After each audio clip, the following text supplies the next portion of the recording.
آپ 100 مرتبہ کرتے ہیں، 200 مرتبہ کرتے ہیں، ایک تسبیح کرتے ہیں، بعض اوقات لوگ لاکھ دفعہ آیت کریمہ بیٹھ کے کر رہے ہوتے ہیں. تو اب ہمیں تو نہیں پتا کہ اس لاکھ دفعہ سے اللہ تعالیٰ راضی ہوئے ہیں یا نہیں. ویسے اس نے جب کہا ہی نہیں، مانگا ہی نہیں لاکھ دفعہ، تو ہم نے اپنے پاس سے بنا لیے. نہیں، میرے خیال ہے 1.25 ہے، شاید میں غلطی کر رہی ہوں.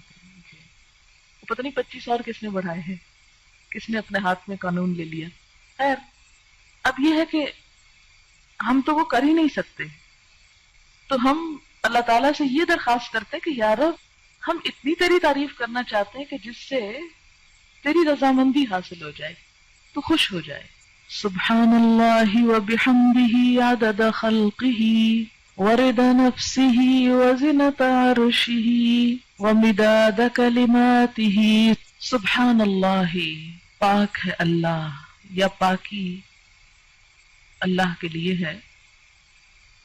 وبحمدہ، اور ساتھ اس کی تعریف کے، یعنی اللہ کی پاکی بیان کرتا ہوں اس کی تعریف کے ساتھ.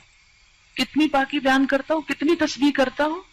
عدد، تعداد، گنتی، خلق ہی، اس کی مخلوق کی، یعنی جتنی اس کی مخلوق کی تعداد ہے اتنی دفعہ میں اللہ کی تسبیح کر رہا ہوں. تو اب جب ہم تسبیح کرتے ہیں، جیسے تسبیح پڑھتے ہیں دانوں کے اوپر، ہم کہتے ہیں سبحان اللہ سبحان اللہ سبحان اللہ سبحان اللہ، یا انگلیوں کے اوپر پڑھ رہے ہیں آپ، تو ایک وقت میں آپ کتنی دفعہ پڑھ سکتے ہیں؟ مثلا 1 منٹ میں چند دفعہ ہی پڑھیں گے نا. لیکن اگر آپ یہ جملہ بول دیتے ہیں سبحان اللہ وبحمدہ عدد خلقہ، کہ اللہ کی پاکی اس کی تعریف کے ساتھ اتنی مرتبہ جتنی اس کی مخلوق کی تعداد ہے. اور اللہ تعالیٰ کی مخلوق کی تعداد کتنی ہے؟ اللہ تعالیٰ خود فرماتے ہیں وَإِن تَعُدُّوا نِعْمَةَ اللَّهِ لَا تَحْصُوهَا.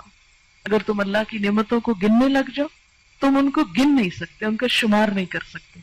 تو ہم تو گن ہی نہیں سکتے. اسی لیے کہتے ہیں نا کہ کما ينبغي لجلال وجهك، جیسی ہونی چاہیے، ہم تو کرنے کے قابل ہی نہیں ہیں، ہماری تو زبان اس اہل ہی نہیں ہے.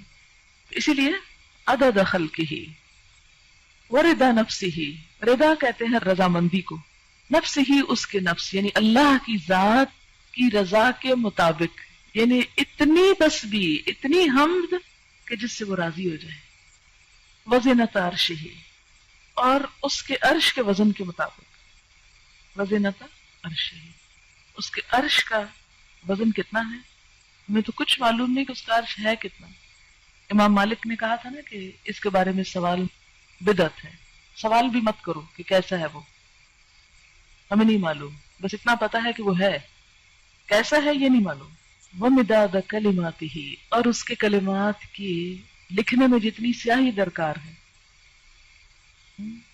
مداد کلماتی، اچھا وہ کتنی درکار؟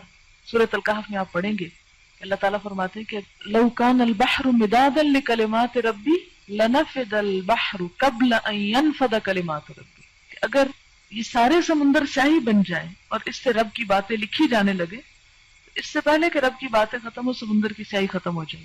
ایک اور جگہ آتا ہے کہ 7 سمندر اور بھی آپ ڈال لیں اور اس کو سیاہی بنا لیں اور لکھنا شروع کر دیں، تو رب کی باتیں ختم نہیں ہو سکتی. تو پھر اس کے لیے کتنی سیاہی چاہیے ہوگی، ہم تو اس کے بارے میں امیجن بھی نہیں کر سکتے. فرمایا جتنی چاہیے وہ مداد کلمات، کہ اس کے کلمات جتنے ہیں ان کو لکھنے کے لیے جتنا وہ مٹیریل چاہیے اس سب کے برابر. سبحانک اللہم وبحمدک اشہد ان لا الہ الا انت استغفرک واتوب الیک. السلام علیکم ورحمۃ اللہ وبرکاتہ.